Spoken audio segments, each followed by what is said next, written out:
Então, pessoal, queria só falar rapidamente aqui do Soljava, né?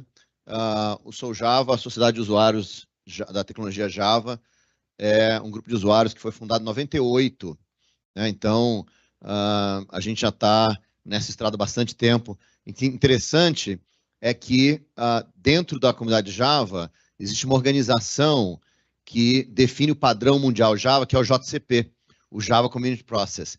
E o Java Community Process é também de 98. Né? Então, você vê que o Soljava não é o primeiro grupo de usuários Java brasileiro. O primeiro grupo de usuários Java brasileiro foi fundado no Rio Grande do Sul, né? O RSJUG, é o primeiro grupo de usuários Java no Brasil. Não é o primeiro grupo de usuários Java no mundo também, né? Eu acho que a honra de ser o primeiro grupo de usuários Java do mundo é o do New York Java SIG, mas bem no comecinho de Java, ali, né, Java foi lançado em 95, né, a versão alfa, a versão 1.0 saiu em 96, em 98 a gente já tinha o grupo de usuários Soljava, com muitas histórias, muita coisa acontecendo, muitos eventos, fizemos eventos no Brasil inteiro, tivemos um evento super importante aqui em Brasília, que foi o Café Brasil, que aconteceu ali no começo dos anos 2000, que foi um evento que mudou a cara da tecnologia Java no mundo inteiro, porque foi um evento que, com o apoio do SERPRO, inclusive, foi um evento que a gente conseguiu trazer para cá os principais nomes do open source de Java, e a gente fez uma discussão. Foi a primeira vez que o James Gosling, que é o criador de Java, né, conversou com a galera que estava fazendo Java livre, e, portanto, foi aqui em Brasília que começou, inclusive, aqui a gente fez para esse evento, a gente trouxe a galera para esse evento. Quando acabou o evento, a gente levou todo mundo para Pirenópolis. E levamos lá o vice-presidente da Apache, o presidente do JCP, e vários desenvolvedores open source, uma galera, assim, tinha umas 20 pessoas, né? O Chief Open Source Officer da Sun, né? Então tinha umas 20 pessoas mais ou menos que a gente levou para essa viagem a Pirenópolis, e foi durante essa viagem para Pirenópolis que a gente estava discutindo como a gente deveria fazer Java livre, né? Como a gente poderia fazer uma máquina virtual Java sob licença open source. E a gente saiu daqui tendo convencido a Apache, né, a lançar um projeto de máquina virtual Java open source, né, que foi o projeto Harmony. Né? Eu fui um dos signatários lá, tinha 3 pessoas que assinaram a carta pedindo para a Apache lançar o Harmony, e a gente saiu daqui com o Harmony, e foi a partir daí que a gente conseguiu depois, né, que a Sun liberasse a máquina virtual Java sobre licença GPL, licença software livre. Então, e logo depois a Oracle comprou a Sun, né? Então a gente conseguiu fazer esse movimento todo num momento super especial, bem importante, e foi um movimento que começou, né, falando aqui um pouco da história do Soljava, foi um movimento que começou por volta de 2000, logo no comecinho da nossa história, em 98, em 2000, quando a gente começou essa discussão de software livre no Brasil, né, o pessoal do FISA, do Fórum Internacional de Software Livre e tudo mais, e o Soljava lançou, a gente estava muito preocupado com essa discussão, porque havia uma discussão no mundo inteiro de que Java não era livre, e, portanto, na discussão de uso de open source, de uso de software livre, Java não deveria ser uma linguagem, uma tecnologia considerada, né? E a gente teve várias discussões sobre isso, com alguns dos nomes mais importantes do mercado e tudo. E é uma situação interessante, porque, de fato, Java não tinha uma licença livre. Isso é uma realidade, né? Mas, olha que interessante. Java saiu em 95 com o código-fonte disponível. Desde o começo, desde a primeira versão alfa, você tinha todo o código-fonte da máquina virtual Java disponível, com uma licença que permitia, sim, você baixar o código, aprender com o código, fazer modificações, redistribuir o código, certo? A licença era uma licença, não era uma licença open source, né? Mas era uma licença que já permitia tudo isso. Inclusive, não sei se é verdade, mas parece que estava numa reunião com a IBM agora, né? Isso. E por que eu estou falando nisso? Porque foi exatamente porque a máquina virtual Java foi disponibilizada com código aberto, né, com código disponível, e que era possível fazer modificações no código, que a IBM se interessou por Java logo no comecinho, e a IBM começou a portar a máquina virtual Java para outros sistemas operacionais, em particular para o S2 na época, que era o sistema operacional deles, né?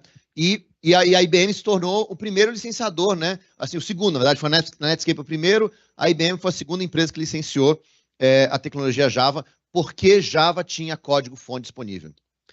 Mas, pô, Bruno, mas e a história de não era open source, que Java não era livre?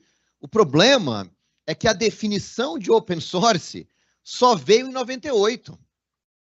Certo? Java saiu em 95 com código-fonte, foi exatamente o fato de Java ter saído com código-fonte que incentivou a Netscape a lançar o código do Netscape como software livre.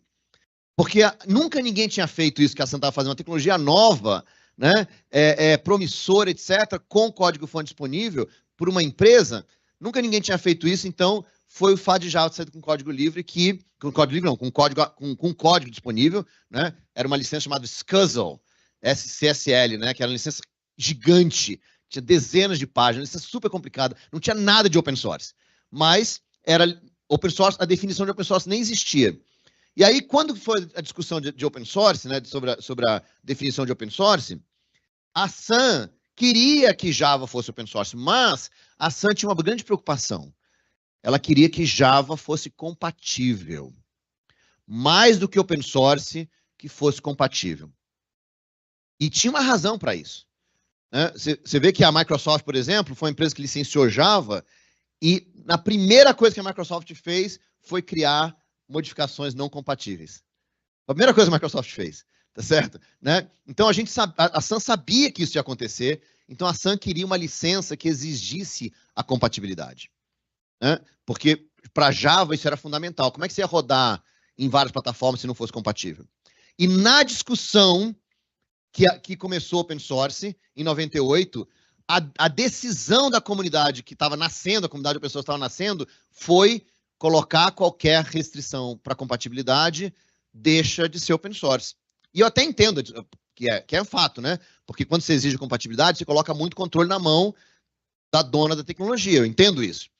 Mas foi essa divergência da Sun querendo compatibilidade e a comunidade não aceitando que fez com que Java não tivesse uma licença open source a partir de 98.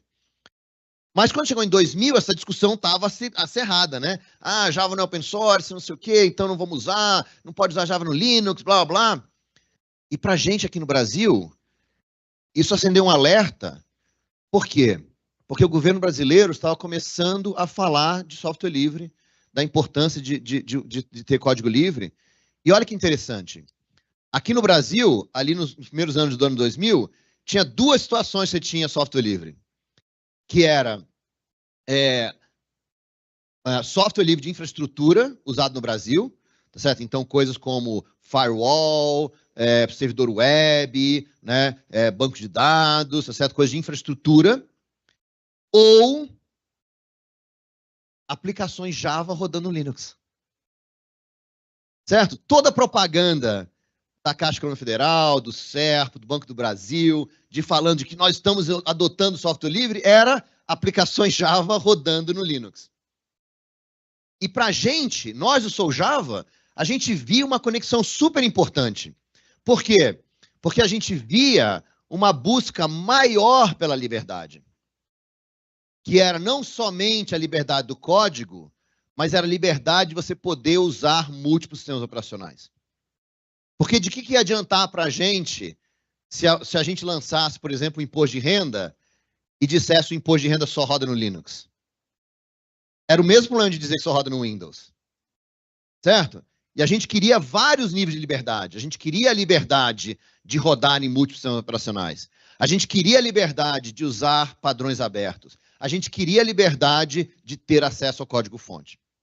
E aí, o Sou Java, junto com várias comunidades, o grupo de usuários de Python, o grupo de usuários de Corba, né, várias outras comunidades, a gente se juntou e a gente escreveu um manifesto falando sobre o uso de software no governo, onde a gente falava sobre isso, a importância de usar padrões abertos implementados sob licença livre, sob licença open source.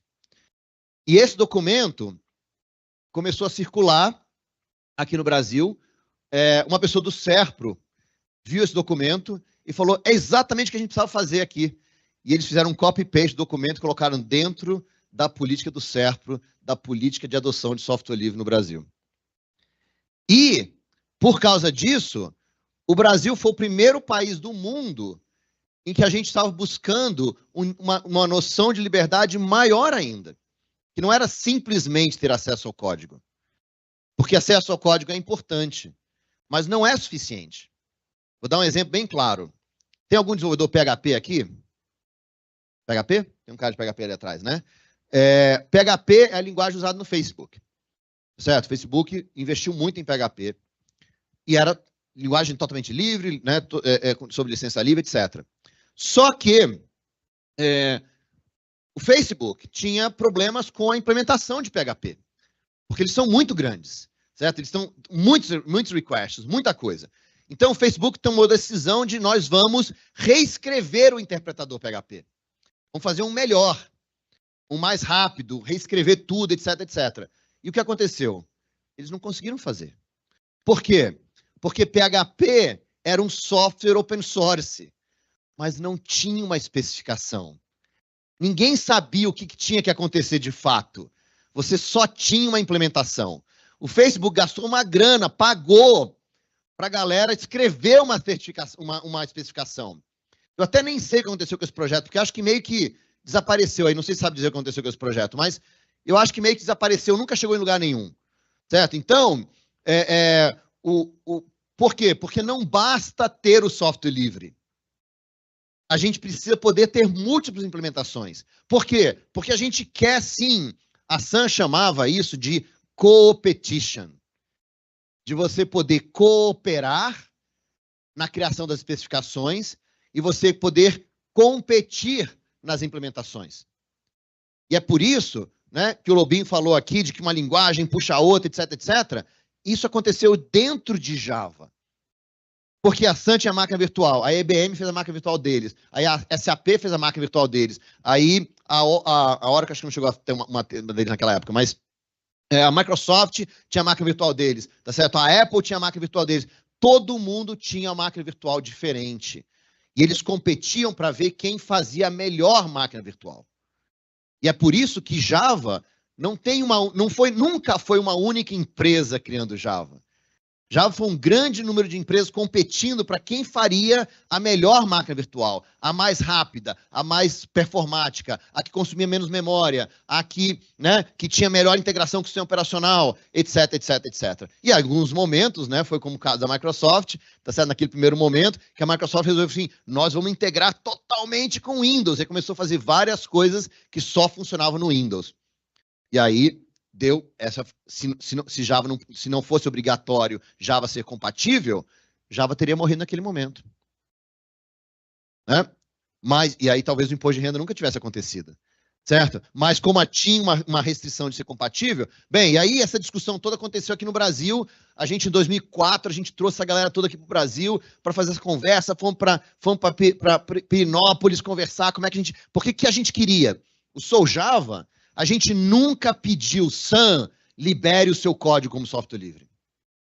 Porque a gente sempre entendeu o seguinte, cada empresa, é decisão deles, a decisão comercial deles, se vale ou não a pena liberar o código-fonte. É investimento deles, o código é deles, é direito deles. Se o SERPRO, já tirei daqui, mas se o SERPRO quer liberar o código do CNPJ como software livre, para que todo mundo possa usar, é decisão do SERPRO. Certo? E a gente entendia que era decisão da Sun, mas o que a gente queria era que fosse possível implementar o padrão Java sob licença open source. E aí, a gente fez, o Sou Java já estava participando, né? A gente sempre participou do processo de padronização de Java, a gente, né, discutiu bastante com o JCP a importância de ter implementações livres.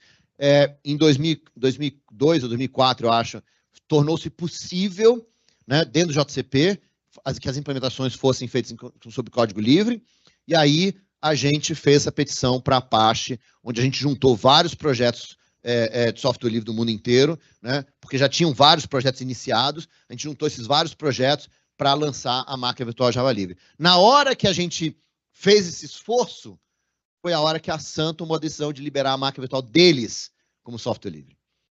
Então, aí no período de 2006 a 2007, foi quando a Sun disponibilizou todo o código-fonte da máquina virtual da Sun como software livre, e isso gerou o projeto OpenJDK, que é a máquina virtual Java sob licença GPL, né? Que é o projeto que até hoje a Oracle toca, né? A Oracle, inclusive, fez um trabalho fantástico, né?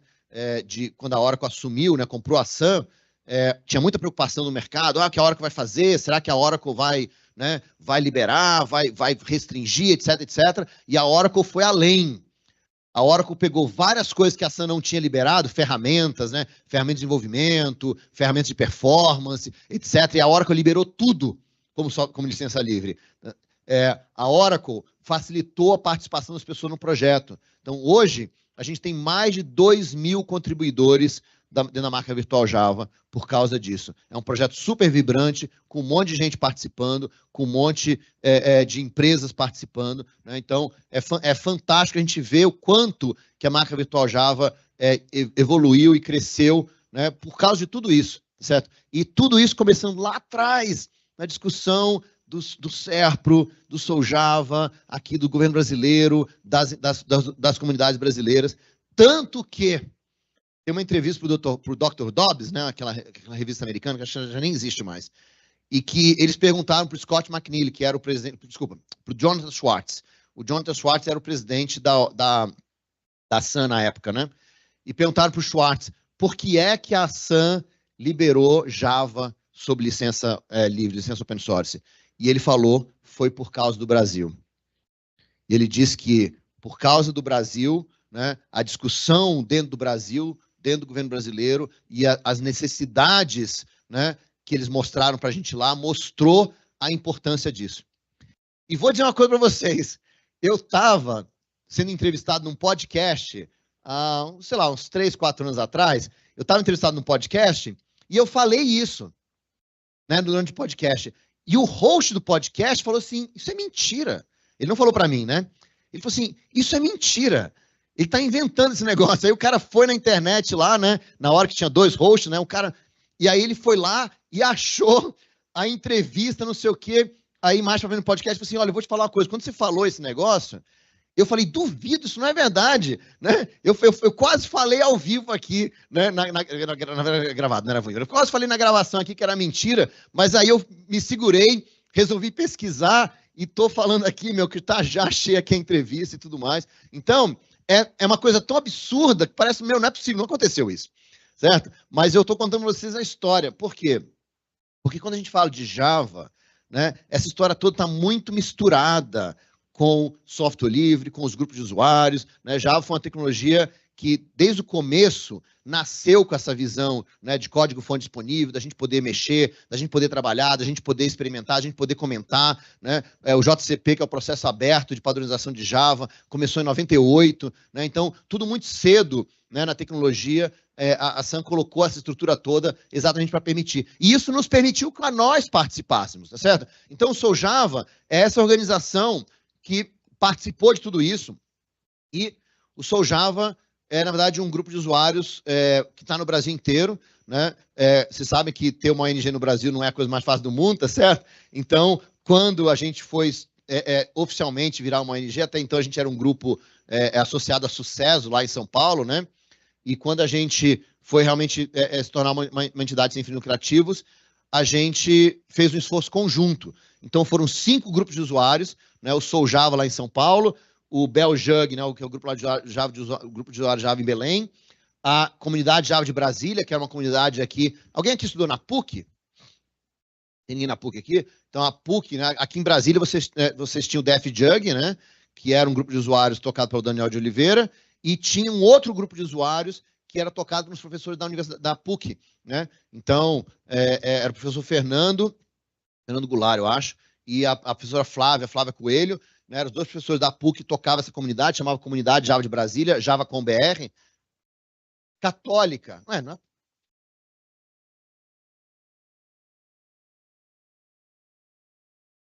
Não foi que eu falei católica, não? Eu falei PUC, não é PUC católica? Não é a mesma coisa? Não. Aqui não é... Aqui... entendi. Então a UCB, mas eu... então tem alguém estudou na católica, então? Aí, na católica vai estudar. Entendi, ok. Eu falei a coisa certa, mas falei errado, é isso? Tá bom, entendi. Ok. Beleza, exatamente, tem razão, é o CB, né? E aí, então, a Java com BR era tocada pelos professores, né? E aí, a Flávia foi para São Paulo, tá certo? Né? O Edgar, do Beljug, foi para São Paulo também, né? O pessoal de Campinas, né, também estava lá com a gente, o pessoal do Petrópolis. Então, essa galera toda se juntou lá em São Paulo e a gente fundou o Sou Java oficialmente como ONG.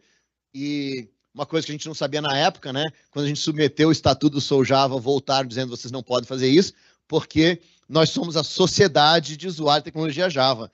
Mas uma sociedade no Brasil é uma empresa, certo? Então, para nós termos para a gente ser uma ONG, a gente precisou ser a Associação de Usuários de Tecnologia Java. Então, nós somos a Associação de Usuários de Tecnologia Java, Sou Java, né? Mantivemos o nome, obviamente, mas é um grupo de usuários, então, que a gente está aí com uma ONG, efetivamente, né? Tocando tudo isso. E o Sou Java, tá certo? A gente está presente onde você está, tá certo? Em todos os lugares que você quiser, todas as redes sociais, se tiver alguma que a gente não está ainda, você disse que você está lá, que a gente vai entrar lá também, né? A gente está em todas as redes sociais que o desenvolvedor está, porque a gente quer dar um espaço para você poder participar, tá certo? Em particular, nosso lugar que a gente está mais presente, mais ativo, é o Discord, tá certo? Então, se você participa do Discord, vai lá, discord.soujava.org.br, você pode entrar com a gente lá e participar, né, com a gente lá no Discord. A gente tem um canal de Brasília aqui, inclusive, certo? E eu fico muito feliz, tá certo? A gente ter o pessoal aqui de Brasília, né? Depois eu posso apresentar todo mundo, mas tem o Wellington que está aqui na frente, a Karina está ali atrás, né? Tô tocando, eu tô vendo aqui o Nathaniel ali também, tá certo? Então a galera do Sou Java aqui em Brasília, que tá, o André, sim, né? O André que está aqui na frente também, né? Então, assim, a Karina, que é a nossa tesoureira do Sou Java, né, lá de São Paulo. Então, assim, a gente tem várias pessoas, o grupo está se fortalecendo cada vez mais aqui. Vou dizer uma coisa para vocês, galera. A pandemia foi difícil, certo? Para todos os grupos no mundo inteiro. Eu tenho feito um trabalho aí de viajar para vários países, viajar para os Estados Unidos, viajar para a Europa, viajar aqui no Brasil, para reativar os grupos de usuários, né? Porque para mim é uma comunidade super importante, que é fundamental no mundo de desenvolvimento de software, mas a pandemia fez com que muitos grupos de usuários pararam de tomar atividade. Por quê? E o Sou Java sofreu com isso também, né? Por quê? Porque sendo tudo remoto, tudo online, não tinha por que a gente fazer Sou Java Brasília, Sou Java São Paulo, Sou Java Belém, Sou Java... Não tinha por quê. Certo? A gente fazia tudo online, acabava ficando tudo num canal só, num lugar só, etc. E aí as regionais acabaram perdendo força, acabaram desaparecendo um pouco. Então, agora a gente tem feito desde o ano passado um trabalho de retomar. Sou Java Campinas está super ativo, né? Já com bastante atividade. Sou Java Brasília, Sou Java Rio. A gente vai estar fazendo a primeira atividade agora, 16 de novembro, né? Então a gente está retomando todas essas comunidades. Se tem alguém aqui que é original de Belém, tá certo? A minha família é toda de Belém, mas a gente está com dificuldade de achar a galera lá para fazer atividade. Tem algumas pessoas tentando lá e tudo mais, mas estamos reativando todas essas comunidades para a gente poder, né, construir tudo isso. E tudo isso está acontecendo lá no Discord. Se você quiser ajudar, quiser participar, vem com a gente, porque a gente precisa de muita ajuda, precisa de muita gente fazendo. E por isso que é um prazer enorme estar aqui no Serpro, né? Agradecer de novo, porque a gente precisa desse suporte. O fato eu gosto de contar essa história, né, de como que o Brasil impactou o mundo Java, impactou o mundo inteiro, porque é isso, galera. Quando a gente se une, a gente organiza alguma atividade, a gente faz alguma coisa juntos, a gente tem mais força. Uma coisa é o Bruno falando lá, gritando, pessoal, precisa, não sei o quê. Ninguém dá ouvidos.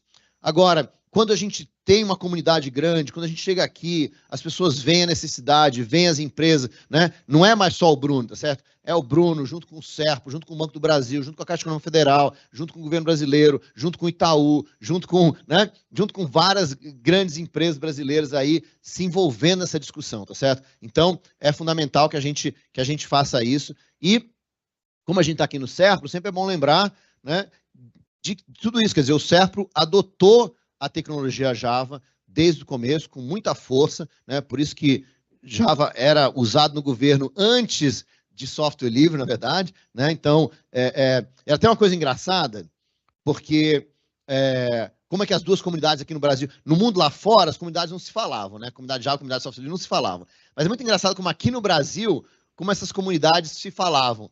Porque lá no FISL, no Fórum Internacional de Software Livre, você tinha um monte de palestras sobre software livre, né? Sobre ética, sobre infraestrutura, como contribuir, como participar e tudo mais. Mas todas as palestras de desenvolvimento de software aconteciam dentro de um sub-evento do FISL chamado Javali. Era o evento Java Livre, que era o evento da comunidade Java falando sobre desenvolvimento de software em software livre, tá certo? Então, assim, as duas comunidades sempre tiveram muito fortes, muito próximas, né? E uma curiosidade, a gente tem eu estava aqui na vez passada com a camiseta do Javali, né? O nosso mascote, o mascote do Sou Java é o Javali, e ele é um Javali, e a Sam entrou em contato com a gente, e disseram para assim, vocês não podem usar esse nome. A gente chamava o evento, né, de evento Javali, Java Livre, e a Sam entrou em contato assim, você não pode usar Java dessa forma, né? E a gente entende, eu sempre respeito as leis de trademark e tudo mais, né? E aí eu falei assim, beleza, então a gente não pode usar Java dessa forma, porque, né, Java Livre, né, a gente não poderia usar. Aí eles falaram assim, mas e o mascote de vocês também não pode ser Javali, né? Aí eu falei assim, não, mas o mascote, ele é um Javali, né? Aí os advogados olharam um para o outro assim e falaram assim, eu tenho que poder dizer, ele é um javali, tá certo? Eu não estou usando, né? E aí eles tiveram que aceitar e tiveram que engolir o fato. Então, até hoje, o nosso mascote chama, né, o Javali, tá certo? Né? Apesar da gente não poder mais chamar de Java Livre, né? Mas a ideia está aí, foi assim que a gente fez e tudo mais, tá certo? E a gente faz, o Sou Java, galera, faz esse trabalho de buscar representar o desenvolvedor brasileiro em todos os lugares. Tá certo? Então, por exemplo, o Sou Java tem um assento no comitê executivo do JCP. O JCP é o órgão que padroniza a tecnologia Java mundialmente. Então, o Sou Java está lá junto com, por exemplo, com o BNY Mellon, né, o Banco de Nova York, está lá junto com a SAP, com a Fujitsu, com o Twitter, com o Microsoft, tá certo? Com a Oracle, obviamente, tá certo? E muitas, Alibaba, todas essas empresas têm um assento no comitê executivo do JCP e nós, do Sou Java, estamos lá também. A gente já é eleito há muitos anos, temos um assento no comitê executivo discutindo com essas empresas todas para a gente padronizar a tecnologia Java, levando a opinião do desenvolvedor brasileiro, né, lá dentro. Agora, no dia 16, aconteceu a reunião do JCP lá em Seattle. A gente tinha um dos nossos membros, né, o Rafael Del Nero, que é um Java Champion, estava lá nos representando, né, e a gente fez um evento aqui em São Paulo também para comemorar os 25 anos do JCP, onde todo o pessoal do JCP entrou ao vivo com a gente aqui, e a gente também, né, então assim, a gente faz esse trabalho, a gente faz esse meio de campo para realmente levar a opinião do desenvolvedor brasileiro lá. E para você, se quiser participar, se você é um desenvolvedor sênior, com vários anos de carreira, etc., uma das melhores maneiras de você continuar crescendo e você se aprofundar na tecnologia e tudo mais, é você participar de processo de padrão. Porque você está ajudando a definir a tecnologia. Em vez de simplesmente ser uma pessoa que consome, que usa a tecnologia, você pode ajudar a definir a tecnologia. Então, se você tiver interesse em participar disso, vem nos ajudar, porque é um trabalho grande, né? São dezenas de especificações que a gente tem que avaliar, que a gente estuda, que a gente discute, etc. Então, sempre tem espaço para você, né, quiser, se você é uma pessoa que gosta de acompanhar a tecnologia, gosta de ficar vendo, né, quiser aprender como é que lê especificação, porque eu vou dizer uma coisa, galera, ler especificação não é a coisa mais gostosa do mundo, né? Mas quando eu comecei com Java, porque eu tive a oportunidade de começar com Java em 95, né? Eu tive a oportunidade única na vida de eu conheci Java uma semana antes dela ser anunciada publicamente pela primeira vez. Então, quando eu comecei com Java, não tinha nada. O que a gente tinha para aprender Java era algumas páginas de documentação escritas pelos desenvolvedores, né, que você sabe que era maravilhosa essas páginas de documentação, não é isso? Né? A gente tinha o código-fonte da máquina virtual e a gente tinha a especificação. Porque uma das coisas que a Sam fez desde o começo foi lançar Java já com uma especificação feita. Então, a gente aprendia tudo na base de ler especificação, né? E por isso que hoje nós estamos lá fazendo parte do Comitê Executivo do JCP. Além disso, nós estamos aqui, também a gente faz parte do Jacar-TE, né? O Jacar-TE é o órgão de padronização tocado pela Eclipse Foundation, que padroniza o Java Enterprise, né? Então, para quem não sabe disso, antigamente a gente tinha o Java EE, né, que era o Java Enterprise Edition, mas alguns anos atrás a Oracle cedeu todos os direitos do Java Enterprise Edition para a Eclipse Foundation, né? Então, a Oracle doou o código-fonte, as especificações, a propriedade intelectual. A Oracle doou absolutamente tudo do Java EE para a Eclipse Foundation como forma de aumentar o número de pessoas que estão participando do processo. E aí, a Eclipse Foundation teve que renomear o nome, né? Porque só quem pode usar o nome Java é a Oracle, obviamente, né? Pelo caso dos trademarks.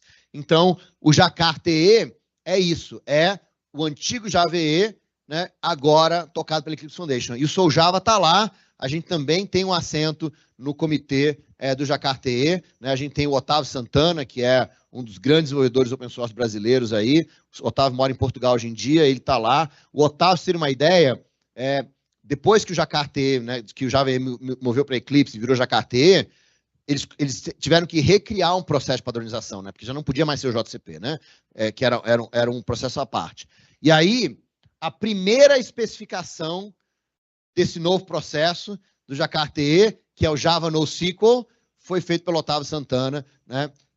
Então, assim, o Soljava envolvido aí com essas coisas todas, certo? Então, a gente quer exatamente isso, permitir, facilitar com que o desenvolvedor brasileiro participe. Fomos nós que criamos a Jugs Community, né? Você quer fazer um comentário, não?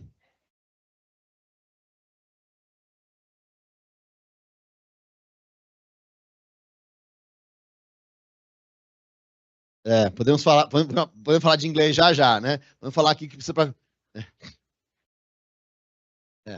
Então tá bom, né? Então, a gente construiu, né, ali também, no começo dos anos 2000, a gente construiu a Comunidade Mundial de Grupos de Usuários de Java. É uma coisa muito interessante, porque no Brasil, olha só como é que a gente ajudou a construir, né? No Brasil, os grupos de usuários trabalhavam juntos. Certo? A gente fazia várias atividades juntas, que a gente, né, se falava, uma vez por ano a gente se reunia aqui em São Paulo, vinha gente do Brasil inteiro, né? Você falou do CE Jug, por exemplo, né? Vinha gente do Brasil inteiro de conversar e tudo mais. A gente tinha um grupo, né, chamado Brasil Jugs, tá certo? Que o nome e o logo foram criados pelo Daniel de Oliveira, chamava Brasil Jugs. Era essa iniciativa, a gente tinha cerca de 30 grupos de usuários brasileiros trabalhando em conjunto, né, num esforço. E a gente pegou esse nosso esforço que a gente fazia aqui e a gente resolveu transformar no esforço mundial. E a gente criou a comunidade de grupos de usuários de Java mundial. Eu fui o primeiro coordenador dessa comunidade, né? A gente estruturou toda essa comunidade e tudo mais. Hoje, essa comunidade tem quase 800 líderes de comunidade, de grupos de usuários do mundo inteiro participando, né? Então, estamos aí, inclusive esse logo aqui foi criado aqui no Brasil também, né? E, por último, a gente está aí, a gente é membro da Linux Foundation pelas mesmas razões, tá certo? A gente quer trazer a discussão de Java, a discussão da necessidade do desenvolvedor brasileiro para essas comunidades todas. Beleza? E mais uma razão para a gente precisar da sua ajuda, porque, vou dizer, galera, tudo isso dá um trabalhão, né? Somos todos voluntários, participando do Soljava, mas a gente faz isso primeiro porque, né, por amor a tudo isso, com certeza, mas também porque participar de tudo isso nos ajuda muito. Faz com que a gente cresça, a gente tenha acesso a pessoas e a projetos e a iniciativas que a gente não teria se a gente não estivesse participando, né? Então, o Soljava, galera, é um grande abridor de portas para todo mundo, né? Vou usar de exemplo aqui nosso amigo Wellington, né, que começou a participar agora com a gente faz pouquíssimo tempo, né? Alguns meses atrás, o Wellington, pô, Bruno, não tem... Como é que tá aqui em Brasília? Eu estou disposto a ajudar, tudo mais, né? Acabou vindo aqui ajudar. A Karina Varela também está aqui, que ajuda e tudo, né? E a gente... E logo no começo, certo? A gente já foi num cliente do Wellington, aí tinha lá não era superintendente, como é que é? Diretor, né? O diretor do cliente lá, tá certo? E aí o Wellington falou assim, pô, Bruno, a primeira vez que eu conheci o cara, né? A gente abre portas, galera. Participar de comunidade abre portas. abre possibilidades. A gente começa a descobrir, começa a aparecer, começa a ter visibilidade, começa a crescer. Tá certo? Então, não só o aprendizado, né, porque a gente aprende muito fazendo tudo isso, mas também a gente cria uma visibilidade, cria uma participação no mercado. Tá certo? O Wellington, por exemplo, agora vai estar participando lá no TDC amanhã, já ajudando a organizar o evento. Né?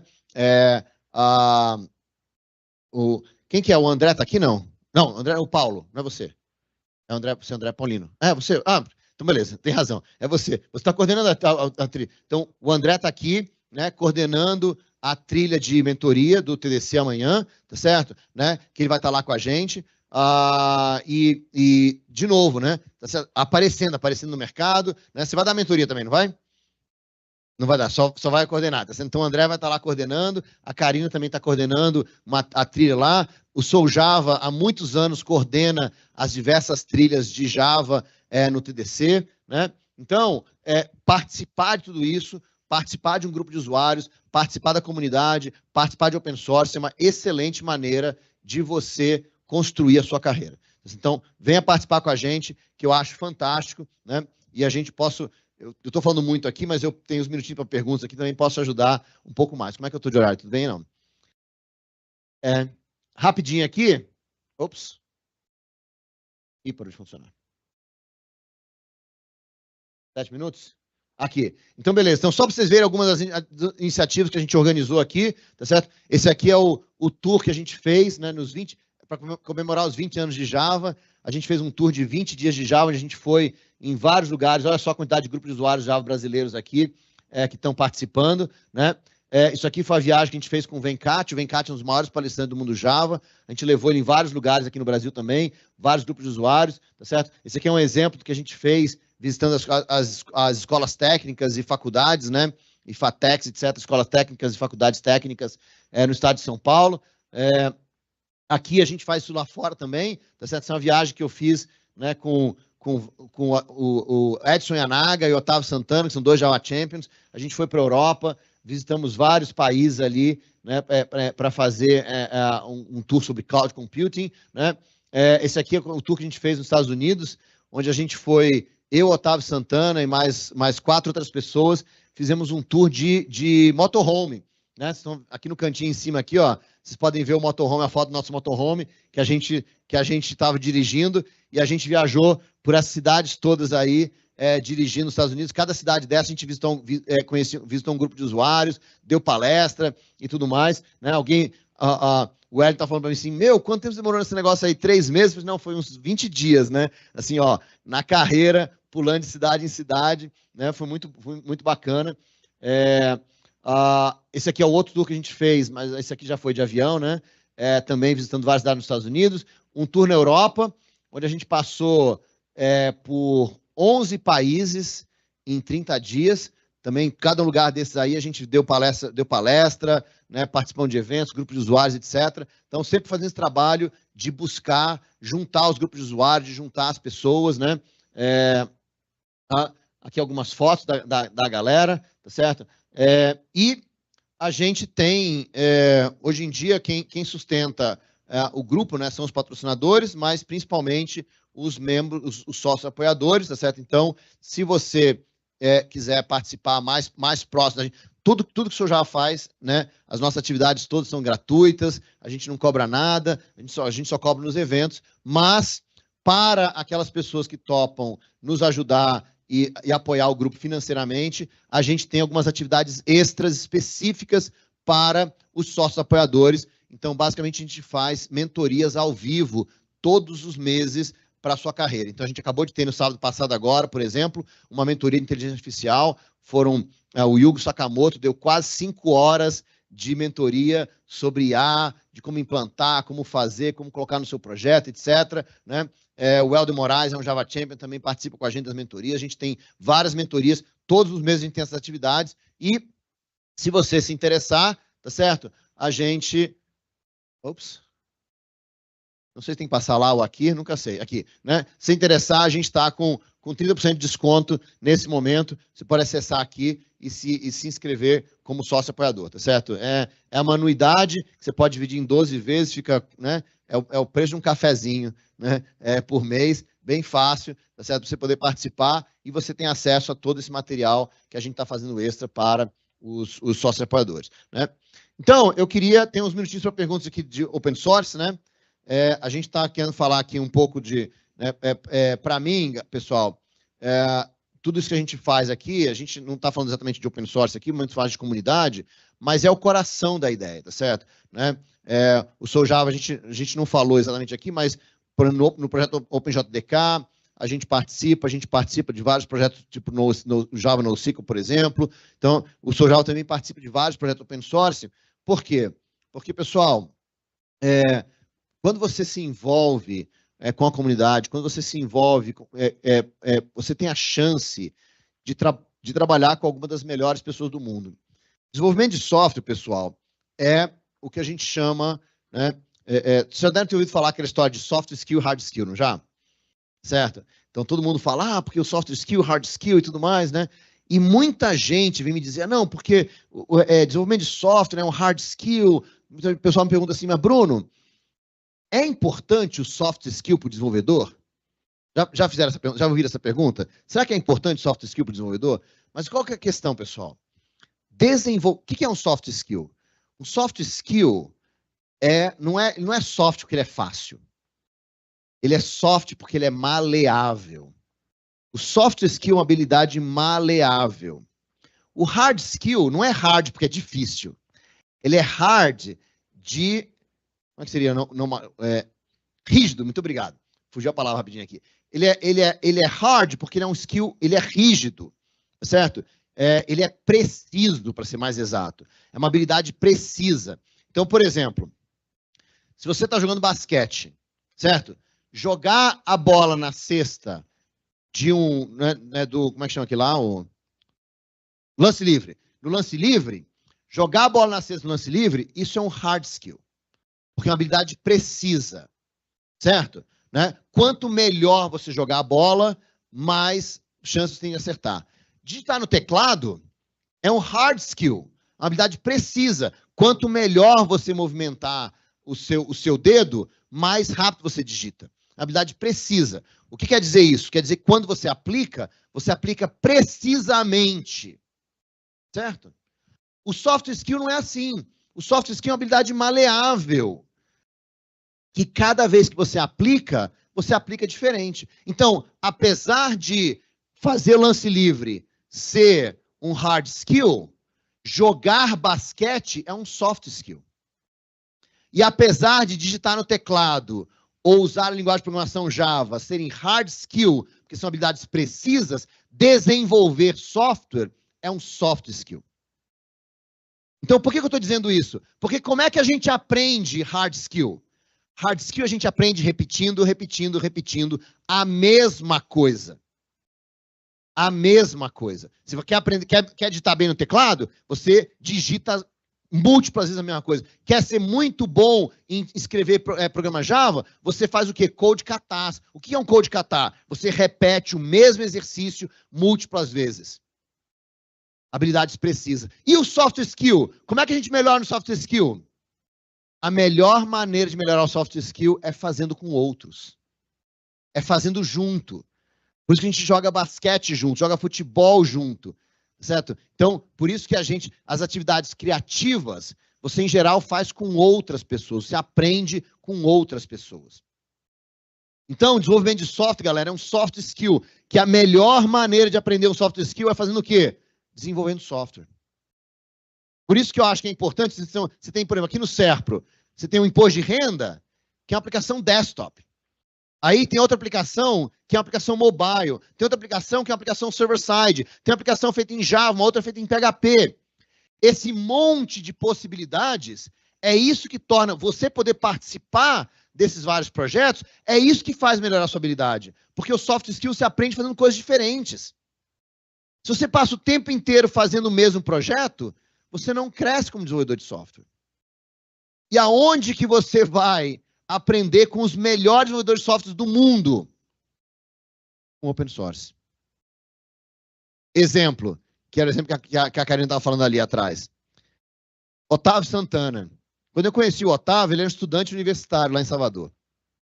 E Otávio, né? Eu conheci ele através do Sérgio, certo? Que o Sérgio, você citou o Sérgio e o Elisier aqui, eu conheci o Sérgio no projeto do Imposto de Renda. Porque quando começou o projeto do Imposto de Renda, o Imposto de Renda que a gente fez esse projeto, o Imposto de Renda era feito pela Receita Federal e a gente entrou no ano que estavam transferindo para o SERPRO. E, portanto, tinham 3 pessoas do SERPRO, era o Elisier, o Sérgio e uma outra pessoa, acho que Leonardo, eram 3 pessoas do SERPRO, e o SERPRO me chamou para fazer parte do time do SERPRO, para a gente poder trazer o Imposto de Renda para dentro do SERPRO. E eu conheci o Sérgio nesse projeto. E o Sérgio virou um dos melhores amigos da minha vida, certo? O Sérgio mudou a minha vida várias vezes, eu mudei a vida dele várias vezes, né? Então, assim, para mim o SERPRO, tá no meu coração aqui de várias maneiras. Mas, estou falando isso por quê? Porque a gente, né, através do Sérgio, eu conheci o Otávio Santana. E o Otávio era um estudante universitário em Salvador. E o Otávio queria aprender C. Ele queria aprender a programar em C. Então, o que ele fez? Bem, você quer aprender C, onde é que está um grande projeto em C? O kernel do Linux. Então, o Otávio entrou na lista do kernel do Linux e começou a fazer perguntas na lista do kernel do Linux. E aí, o que aconteceu? Chutaram ele para fora da lista do kernel do Linux. Tá certo? Porque ele não devia estar fazendo perguntas básicas ali na lista. E aí, o Otávio, né? Eu falei para o Otávio, pô, Otávio, né? Você tem que fazer coisas com Java, meu. Larga esse negócio de C pro lado e tudo mais. E aí eu tava assim, então beleza, então vou aprender Java. E ele fez o quê? Ele entrou na lista da máquina virtual Java, tá certo? E saiu fazendo perguntas básicas sobre Java, na lista da máquina virtual Java. O que aconteceu lá? Ele foi bem recebido. A galera direcionou ele, a galera deu apoio e tudo mais. E hoje, o Otávio é um dos maiores desenvolvedores Java do planeta, porque ele começou, né, se envolvendo com projetos interessantes, projetos que ele gostava, projetos que ele estava disposto a contribuir e tudo mais. Então, se você quer se tornar um desenvolvedor fantástico, não tem nada melhor do que você encontrar o seu projeto. Às vezes, você vai ter que ser expulso de alguns dos projetos, até se encontrar o seu, né? Às vezes, você vai sair de alguns projetos. Eu me lembro do Otávio, por exemplo, quando eu falei para o Otávio, Otávio, você está fazendo tanta coisa na máquina virtual, vem me ajudar aqui no JCP, no órgão de padronização de Java. E eu estava falando, não, beleza, vou lá te ajudar e tudo mais. E aí estava saindo uma nova especificação, que eu não me lembro se era Java Time ou se era Java Money, mas acho que era Java Time. Tinha uma nova especificação que estava começando a sair. E eu estava, não, vou lá, vou participar então, tudo mais. E aí o Otávio entrou e ele me ligou e falou assim, Bruno, esse negócio de JCP tá morto. A especificação tá morta. Eu falei assim, como assim, Otávio? Como é que a especificação tá morta, meu? Não, cara, já entrei lá, não tem uma única mensagem na lista. Eu falei assim, Otávio, essa especificação foi aprovada ontem. Certo? E aí o Otávio, puxa vida, então, né? É assim, a gente vai aprendendo, vai descobrindo, vai aprendendo como fazer funcionar, mas a gente vai fazendo com os outros, galera. Software, a gente aprende com os outros. Software, a gente aprende fazendo, com grandes desenvolvedores. Então, open source, pessoal, é a maneira... Eu tinha um grande amigo meu que era o Chief Science Officer, Chief Open Source Officer da Sun, o nome dele era Simon Phipps, né, que foi um dos caras que foi para Pirinópolis, inclusive, certo? E o Simon, ele falava assim, que open source é a forma natural da gente fazer software no ambiente de rede. Certo? O que ele quer dizer com isso? Antigamente, a maior parte de vocês nunca passou por isso. Talvez um ou outro aqui, não vou nem olhar para ninguém em particular, certo? Quando eu comecei a viajar, a gente tinha um papel da passagem. E a gente tinha que ir no aeroporto pegar aquele papel da passagem. Porque se a gente tivesse a passagem em papel, não podia viajar. Então, a gente tinha que ir uma semana antes no aeroporto, pegar o papel, ou a companhia de turismo ia lá e te dava um papel da passagem. Você não podia perder aquele negócio, senão você não viajava. Certo? E aí, quando criou-se um ambiente de rede, a forma natural de você receber a passagem é por e-mail, por mensagem, é na rede. Não é mais buscando o papelzinho. A forma natural é essa. Certo? E é a mesma coisa do open source. Quando você trabalha sozinho, no seu computador, desconectado do resto do mundo, Quando você está na sua empresa e você só tem acesso àquelas pessoas, àquele projeto, você faz projeto com os amigos e você fecha o código, porque somos só nós que fazemos. Mas, quando a gente conecta o nosso computador na rede e a nossa empresa está conectada a todas as empresas do planeta, os nossos problemas são os mesmos problemas do cara do lado.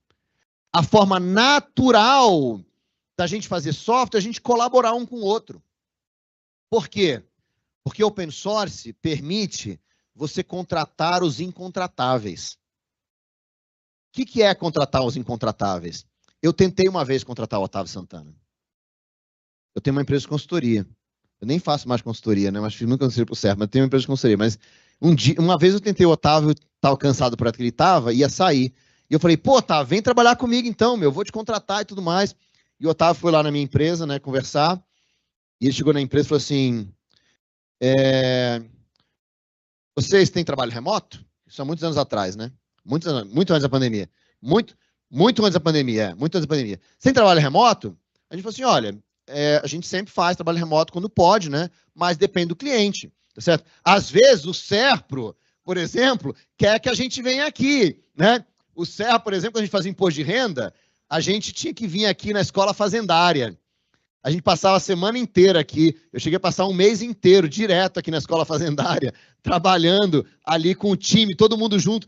Não era nem indo para o mesmo escritório, a gente morava lá dentro, que a gente dormia na escola fazendária, a gente saía e já ia direto para a sala lá, a gente trabalhava todo mundo junto o tempo inteiro, né? A gente trabalhava durante o dia, ia jantar junto, tomava café da manhã junto, tá certo? Às vezes você dividia quarto com outra pessoa, você estava falando do imposto de renda durante a noite, né? Então, às vezes, né? Tem cliente que faz, que às vezes precisa fazer. Então, a gente tem cliente que não dá para trabalhar em apoio sócio, não dá para trabalhar remoto. Ela falou assim, então eu não quero. Assim, a entrevista foi assim, durou 10 segundos a entrevista. E aí ele falou assim, eu tô vendo uma galera sentada ali, você se importa de dar uma palestra? E a gente juntou todo mundo, o Otávio deu uma palestra sem entrevista de emprego, que ele disse não pra gente. Tá certo? O Otávio é um incontratável. É um incontratável. O Otávio trabalha para 6 clientes. Ele trabalha 1 hora por semana para cada cliente dele. E é isso. Esse é o trabalho do Otávio. Certo? Ele é um incontratável. Mas se você está interessado em NoSQL, se você usa um banco de dados NoSQL, se você você participa, tá certo? Do CassandraDB, por exemplo, você participa do JNoSQL, você tem o Otávio trabalhando para você. Por quê? Porque o Otávio trabalha 6 horas por semana para os clientes deles e as outras horas todas ele trabalha para os projetos open source que ele faz. Então, se você quer trabalhar com os incontratáveis, você precisa, né? Tem um outro caso, exemplo desse, quando a Sun liberou o código-fonte de Java, foi aos poucos, não foi de uma vez, né? Foi um processo aos pouquinhos, né? A Sun estava experimentando.